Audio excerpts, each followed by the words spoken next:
Shalom, shalom, peuple de Dieu, de partout où vous êtes. Moi, c'est le prophète Francine Mathieu Banda, la personne qui est devant cette caméra, afin de vous annoncer de la part du Seigneur quelque chose dans cette série des d'enseignements que nous allons débuter aujourd'hui. Merci de partout où vous êtes en train de nous regarder. Je ne sais pas, vous me recevez depuis où, depuis quel coin.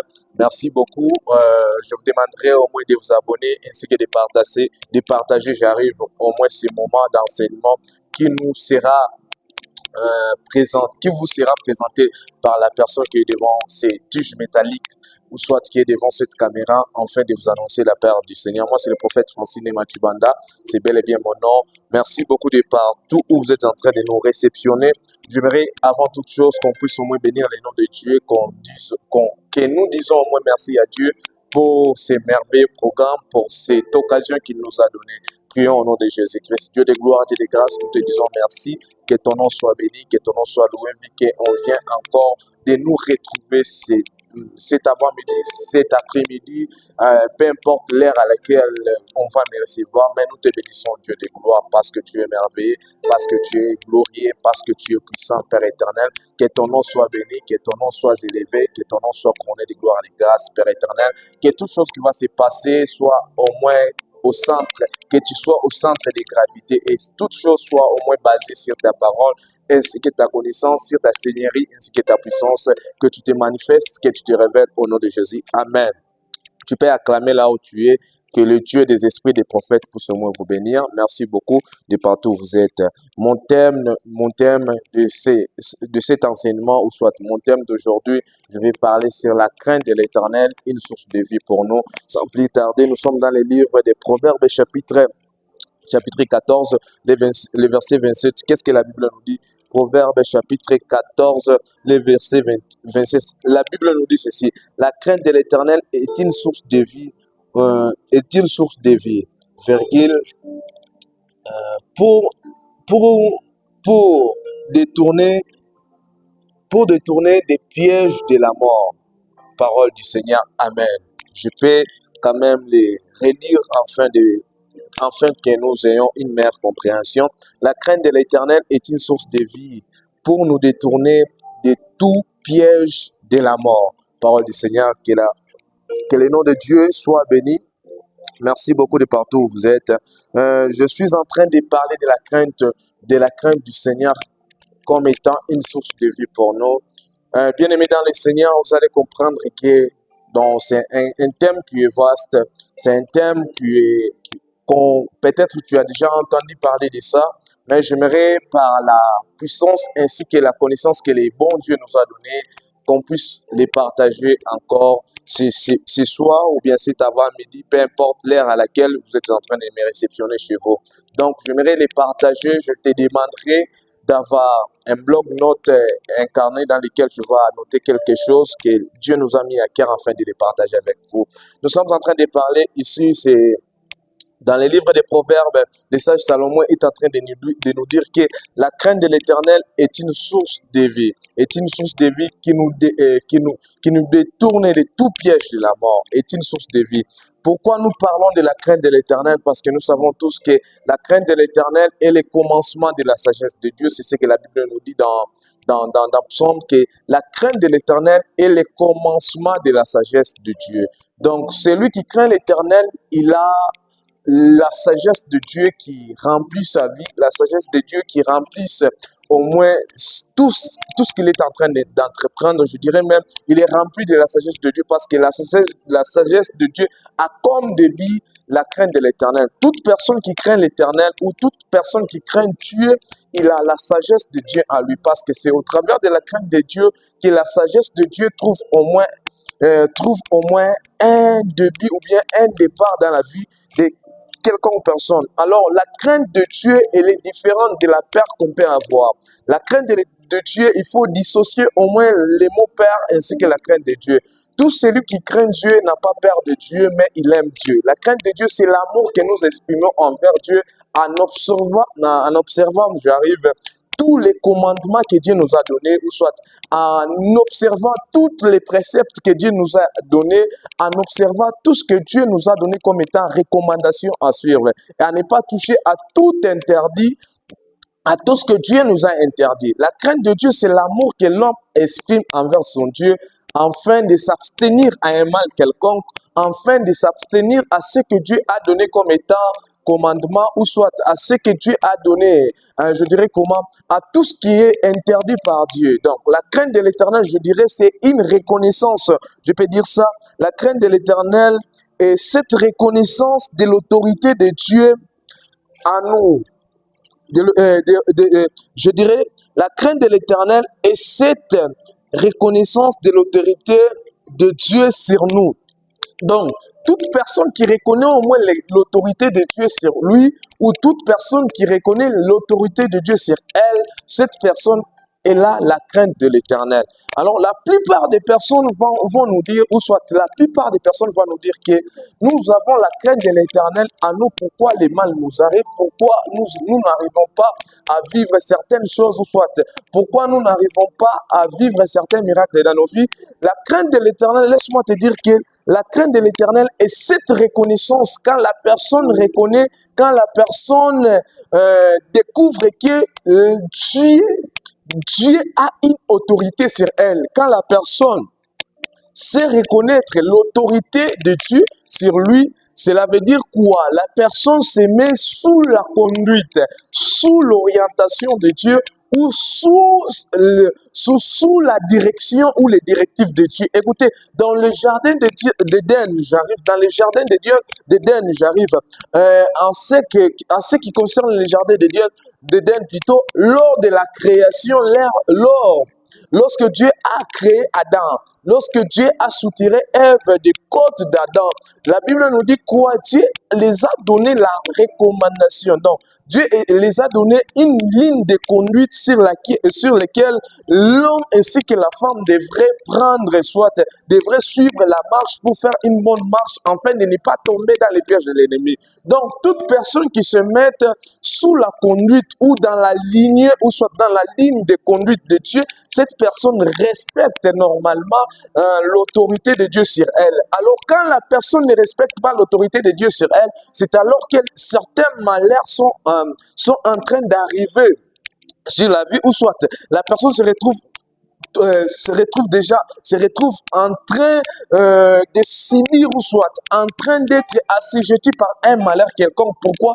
Parce que l'autorité de Dieu n'est pas sur toi. L'autorité de Dieu n'est pas exerçable sur ta vie. L'autorité de Dieu n'est pas exerçable sur la vie d'une personne ou d'une autre. Alors, la crainte de Dieu est cette reconnaissance qui te pousse à reconnaître l'autorité de Dieu. Ok.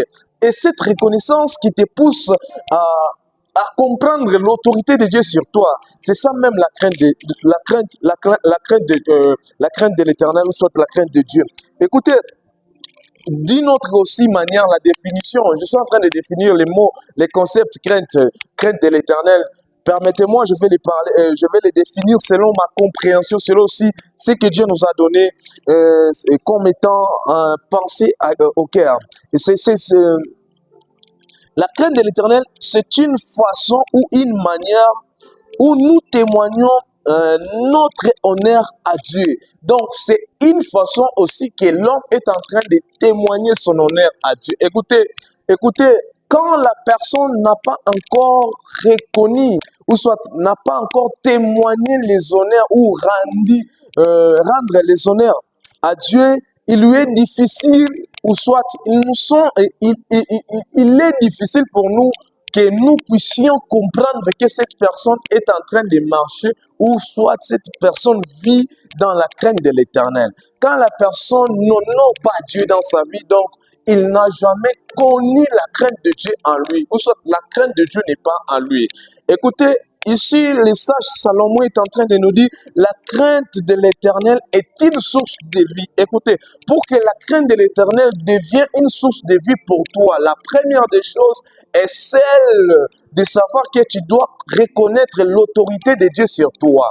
La crainte de l'Éternel te pousse à reconnaître l'autorité de Dieu sur toi. La deuxième des choses, la crainte de l'Éternel te pousse à honorer Dieu. Toute personne qui n'arrive pas à honorer Dieu, il est difficile de dire que cette personne est en train de vivre dans la crainte de l'Éternel. Ou soit, cette personne est en train de marcher dans la crainte de l'Éternel. La crainte de l'Éternel ne te pousse pas à avoir peur du péché, mais la crainte de l'Éternel te pousse à s'abstenir devant les péchés. La crainte de l'Éternel te pousse à avoir l'amour. Écoutez, celui qui aime Dieu ne pêche point. Celui qui aime Dieu ne tombe pas dans les péchés. Celui qui aime Dieu ne se soumet pas au péché. Mais celui qui aime Dieu observe tous les commandements, tous les préceptes que Dieu lui a donnés. Aujourd'hui, ça nous arrive que la plupart des personnes n'arrivent pas à respecter Dieu ou n'arrivent pas à respecter les préceptes de Dieu dans leur vie. Pourquoi? Parce qu'en eux, il n'y a pas la crainte de l'Éternel. Lorsque la crainte de l'Éternel entre en toi, lorsque la sémence de la crainte de l'Éternel elle est tombée ou soit elle est semée et elle est mise en terre en toi, laisse-moi te dire que la crainte de l'Éternel sera ton partage de toute ta vie. La crainte de l'Éternel sera ton partage de toute ta génération. Aujourd'hui, aujourd'hui, c'est facile de dire que nous aimons Dieu, mais nous ne marchons pas dans sa crainte. Celui qui aime Dieu n'a pas peur au moins du diable, n'a pas peur au moins des sorciers, n'a pas peur au moins de tout ce qui lui arrive. Pourquoi? Parce qu'il sait que lorsque je suis en train de craindre Dieu, Dieu, il est la source de vie pour moi. Il ne va pas craindre la mort parce que la mort, la Bible nous dit ceci, que la mort et la vie sont au pouvoir de ta langue. Écoute, laisse-moi te dire, donc la mort ainsi que la vie, elles sont au pouvoir de ta langue. Si seulement si tu vis dans la crainte de l'Éternel, si seulement si tu es quelqu'un, tu es une personne qui vit tellement dans la crainte de l'Éternel. Donc, je vous ai donné deux points. Je vous ai dit, la première des choses, c'est reconnaître l'autorité de Dieu sur nous. La deuxième des choses, c'est honorer, savoir témoigner à Dieu ses honneurs. Ce n'est pas seulement témoigner à Dieu ses honneurs, témoigner aussi aux hommes les honneurs. Donc, tu ne dois pas témoigner. Cela veut dire quoi, ce que je suis en train de dire? Cela veut dire que tu dois annoncer les noms de Dieu partout où tu es. Les noms de Dieu partout où tu es. Pourquoi la Bible nous dit ceci dans la prière sacerdotale? Jésus-Christ est en train de dire que ton nom soit sanctifié. Donc, cela veut dire quoi, sanctifier les noms de Dieu? Sanctifier les noms de Dieu, c'est... Je vous donne un exemple. Lorsque tu arrives quelque part où il y a certaines personnes qui ne croient pas en Dieu, où il y a certaines personnes qui ont déjà cru en Dieu, mais ils sont en train de ne pas parler en bien du nom de Dieu ou soit du nom de Jésus-Christ. Toi, tu dois chercher toujours comment sanctifier. Sanctifier, cela veut dire quoi? Changer, arranger ce qui a été dit avant que toi tu sois là. Ou soit arranger ce qui a été dit en ta présence. Parce qu'il y a certaines personnes qui sont en train de parler en mal de ce nom de Dieu, Jésus-Christ, qui sont en train de parler en mal de ce nom de Dieu. Alors nous, en tant qu'enfants de Dieu, nous devons chercher chaque instant, chaque heure, comment sanctifier le nom de Dieu, comment sanctifier le nom de Jésus. Donc sanctifier le nom de Jésus, par là j'ai compris que c'est parler en bien de son nom devant les multitudes qui sont au devant de nous ou en arrière de nous. Donc bien aimé dans le Seigneur, toi qui cherches au moins à témoigner, à rendre les honneurs, ou soit à donner les témoignages de ce nom qui est grand, de ce nom qui est plus élevé. Écoutez, la Bible nous dit ceci: devant ce nom, il a reçu un nom qui est au-dessus de toutes choses. Devant ce nom, tout genou fléchit et toute langue confesse qu'il est Seigneur. Alors, si tout genou fléchit et toute langue confesse qu'il est Seigneur, nous devons nous aussi célébrer ou donner au moins une image de la grandeur à ces noms, ou soit donner les honneurs qui sont dits à ces noms. Alors, il y a certaines personnes aujourd'hui, j'ai constaté qu'ils ne donnent pas les hommages au nom de Jésus-Christ. Donc, si tu fais quelque chose, que ce ne soit pas pour ta gloire, mais pour la gloire de Jésus-Christ. Écoutez, tout tout miracle que Jésus-Christ était en train de faire, ce n'était pas pour sa gloire, c'était pour la gloire de son Père. Écoutez, lorsque tu élèves le Père, c'est alors que tu auras aussi une place à sa droite. Lorsque tu n'élèves pas le Père, il est difficile que tu sois élevé. Écoutez, Jésus dit ceci: mon Père, je sais que tu m'as toujours exaucé. Donc, Jésus reconnaissait qu'il doit tout d'abord reconnaître la grandeur de Dieu, afin que les miracles soient opérables dans sa vie, ou soit dans son ministère. Écoutez, dans les 3 ans de ministère de Jésus-Christ, écoutez, Jésus-Christ a fait de grandes choses au nom de Dieu, au nom de Dieu. Et il a accompli beaucoup de choses. Pourquoi? Parce qu'il rendait témoignage de ses noms. Il était en train de célébrer ses noms. Il était en train de donner les honneurs. Nulle part Jésus-Christ a minimisé les noms de Dieu. Nulle part Jésus-Christ a minimisé les noms de celui qui l'a créé, de celui qui l'a donné, de celui qui l'a envoyé sur cette terre afin d'accomplir au moins une mission. Alors je dis à quelqu'un que notre deuxième point, c'est ce qui concerne au moins la crainte de l'Éternel comme étant une source de vie pour nous. Nous devons donner les honneurs à Dieu. Nous devons lui rendre ses honneurs. Aujourd'hui, la plupart des gens, la plupart des personnes, tu fais les ministères, mais tu ne donnes pas l'honneur à Dieu. Tu ne rends pas la gloire à Dieu. Écoutez, la Bible me dit que Dieu ne partage pas sa gloire. Si dans ton ministère, tu n'as pas encore su quelle est la place de Dieu, tu n'as pas encore donné à Dieu sa place.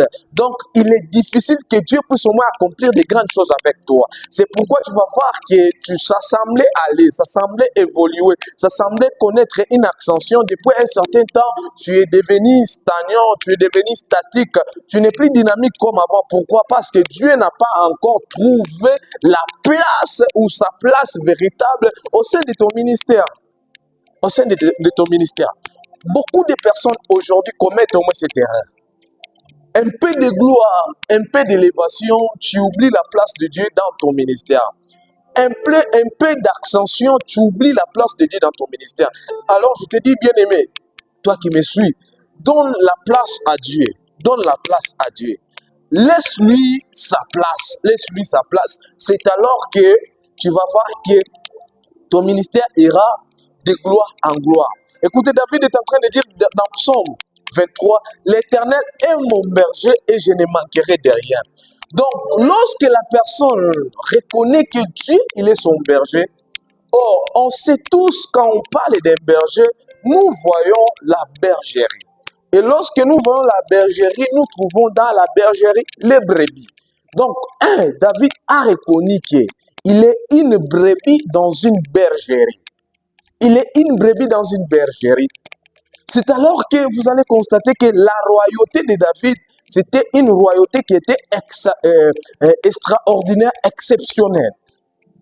Aucun des rois ne peut se comparer à David, à ce que David a fait avec Dieu. Les exploits de David sont grandioses. Pourquoi? Parce que David reconnaissait donner à Dieu sa place qu'il lui méritait. C'est pourquoi même Dieu a dit David était l'homme selon son cœur. Pourquoi? Parce que David, parmi les choses qui ont fait à ce que Dieu puisse au moins appeler David l'homme selon son cœur, c'est aussi cette reconnaissance que David avait envers son Dieu. Les honneurs que David donnait à Dieu. Quand nous lisons dans les psaumes, vous allez comprendre que David a donné plus de valeur à Dieu. Il a donné plus de valeur à Dieu. Il n'a pas été comme certains rois qui devant un combat, pouvaient oublier si vite Dieu. Si vous prenez même la vie du roi Akab, ainsi que de David, vous allez comprendre que le roi Akab, c'est arrivé, il est arrivé sur le point de tourner même les dos à Dieu. De se détourner à Dieu et de se détourner et d'aller vers les dieux étrangers, vers les dieux étrangers. Mais écoute, quand tu regardes la vie de David, malgré les combats, malgré les obstacles que David a rencontrés, David n'a pas tourné les dos à Dieu. David n'a pas dit que Dieu est incapable d'agir dans son combat ou dans ses batailles. David était en train même de dire, un jour il a dit, je lève mes yeux vers les montagnes. D'où me viendra le secours? Le secours ne vient pas de l'Orient ni de l'Occident, mais le secours vient seulement de l'Éternel Dieu. Écoute, donc David savait donner une place exceptionnelle à Dieu. Écoutez, quand tu donnes à Dieu une place qui est exceptionnelle, donc une place qu'il le mérite correctement par rapport à sa divinité, je m'excuse, par rapport à sa gloire, par rapport à sa puissance, laisse-moi te dire, Dieu va t'honorer aussi dans ta vie. Certaines choses, tu n'arrives pas à les faire. Pourquoi? Parce que Dieu n'a pas encore trouvé sa place. Dieu n'a pas encore trouvé une place confortable dans ta vie. Dieu n'a pas encore trouvé une place confortable dans ta maison, une place confortable dans ton ministère. C'est la raison pour laquelle certaines choses n'avancent pas. Tu n'arrives pas à shifter dans certains domaines de la vie, dans certains domaines du ministère. Pourquoi? Parce que Dieu n'a pas encore trouvé de place. Je te demande, frères et sœurs, de partout vous êtes en train de me regarder. Donc, je vous demande de donner une place confortable à Dieu et vous verrez que Dieu va se manifester dans votre vie d'une manière qui sera extraordinaire et les gens seront étonnés par ce que Dieu fera avec toi. Donc, nous sommes en train de parler de la crainte de Dieu comme étant une source de vie pour nous. La deuxième des choses, c'était ce que je suis en train de parler ici. Nous devons honorer Dieu. Nous devons donner des honneurs à Dieu. Nous devons témoigner de Dieu partout où nous serons. Nous devons témoigner de Dieu partout où nous nous retrouvons, que ce soit dans nos milieux professionnels, dans nos milieux habituels où nous demeurons. Donc, nous devons toujours témoigner de Dieu, de ce que Dieu fait pour nous. N'attends pas que Dieu puisse te donner la voiture, soit te donner les voyages pour que tu puisses témoigner de ça. Non, même des petites choses. Tu étais souffrant, tu étais malade, tu étais tombé malade, tu as connu un petit problème au boulot, tu as commis ça et ça, donc une petite difficulté. Alors, tu dois toujours témoigner lorsque Dieu te donne la victoire par rapport aux problèmes que tu rencontres dans ta vie. Tu dois toujours les témoigner afin que le monde des ténèbres puisse avoir honte selon leur plan. Honte, pourquoi? Parce que leur plan qui était un plan plutôt, une planification de malédiction contre ta vie, mais Dieu t'a sauvé par rapport à ça. Que l'Éternel Dieu puisse au moins vous bénir. Et je dis, le troisième point, la crainte de l'Éternel, c'est la soumission. C'est la soumission. La crainte de l'Éternel n'est pas la peur, mais c'est une soumission. C'est une soumission envers Dieu. Nous allons les lire. Nous sommes dans Proverbe plutôt. Proverbe chapitre 8, le verset. Proverbe 8, c'est là qu'ils sont en train d'écrire. Proverbe chapitre 8, le verset 13. Écoutez ce que la Bible nous dit. La crainte de l'Éternel, c'est la haine du mal, l'arrogance et l'orgueil. C'est la haine du mal, l'arrogance, l'orgueil, la voix du mal. Écoutez, je vais vous faire comprendre pourquoi je suis en train de parler de la soumission et directement je donne ce passage. Parce que ce passage, ça va beaucoup nous aider. Ça va beaucoup nous aider. Écoutez, je vous ai dit, la crainte de l'Éternel, c'est la soumission. C'est lui qui se soumet à Dieu. Quand on parle de la soumission, c'est l'effet de reconnaître, je peux dire ça, c'est le fait de reconnaître la grandeur ou l'autorité de Dieu sur nous. Alors, devant cette autorité de Dieu, nous devons nous soumettre afin que Dieu puisse au moins agir dans nos vies. Alors, quand nous parlons de la soumission, nous voyons par là les choses sur lesquelles, ou soit les choses que Dieu nous a données, que nous ne devons pas les faire afin que nous observons cette soumission envers Dieu. Afin que nous observons cette soumission envers Dieu. Donc, c'est l'effet de se mettre au pied de Jésus. C'est le fait de se mettre au pied de Dieu. C'est le fait de se dire que nous n'allons pas faire ça et là pour Dieu. Donc la personne est en train de se soumettre. La personne, elle est obligée de ne pas faire ce qui monte en son cœur. Donc ce qui est comme désir de son cœur, mais la personne se met à faire ce que Dieu l'a donné comme étant précepte, comme étant commandement. C'est pourquoi je dis ici la crainte de l'Éternel est cette soumission que nous observons à Dieu.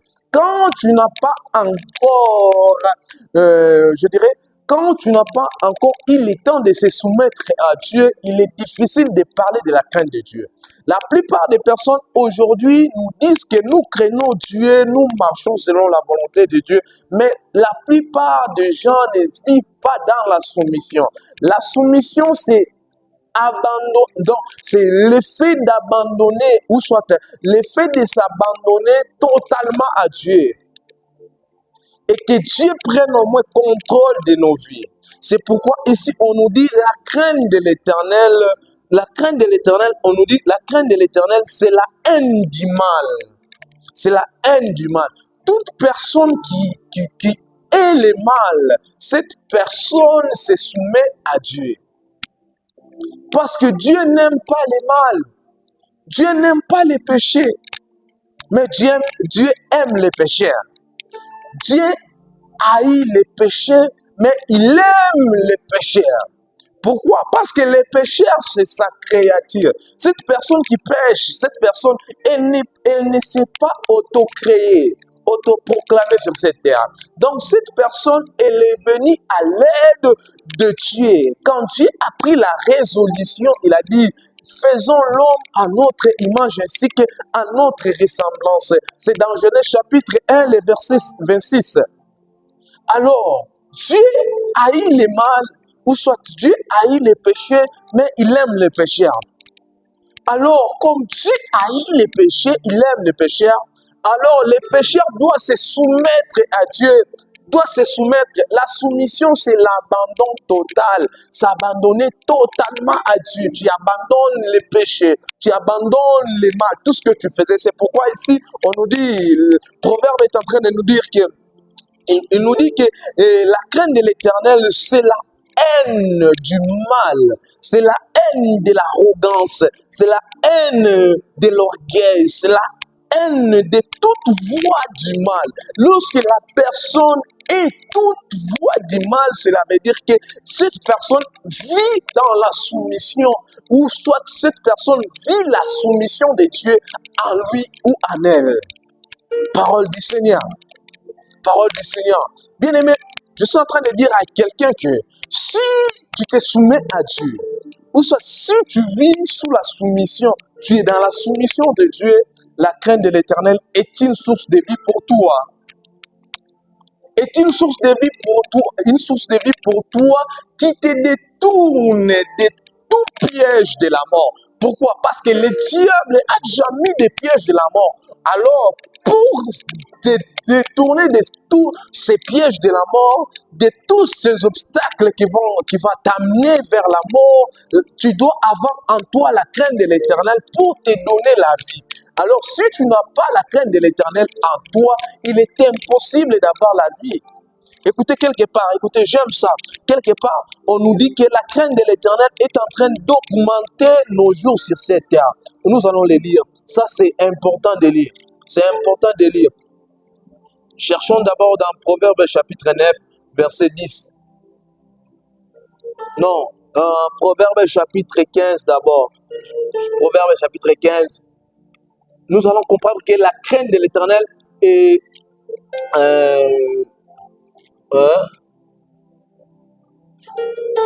Ah non, pardon, je m'excuse vraiment. Il est important.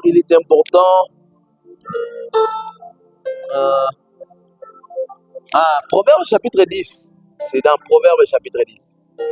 Proverbe chapitre 10. Proverbe chapitre 10. Il est important de savoir ces choses. Il est important de savoir ces choses. Proverbe chapitre 10, le verset 27. Écoutez ce que la Bible nous dit. La crainte de l'Éternel augmente les jours. Ah, gloire à Dieu, gloire au Seigneur. C'est important, comme j'étais en train de le dire. La crainte de l'Éternel, elle est en train d'augmenter nos jours sur cette terre. Donc, la crainte de l'Éternel, elle te donne une augmentation des jours. Quand la personne craint Dieu, il n'a pas seulement les bénéfices de la vie, il a aussi ses bénéfices d'une longue vie. Gloire au Seigneur, c'est important, d'une longue vie sur cette terre. Donc, toute personne qui se soumet à Dieu, ou soit toute personne qui vit dans la soumission de Dieu, elle a une longue vie parce que la crainte de l'Éternel, elle est en train d'augmenter ses jours sur cette terre. Écoutez, j'aime bien dans le deuxième paragraphe. Qu'est-ce que la Bible nous dit dans le deuxième paragraphe? La Bible nous dit quoi? La Bible nous dit, mais les années des méchants sont abrégées.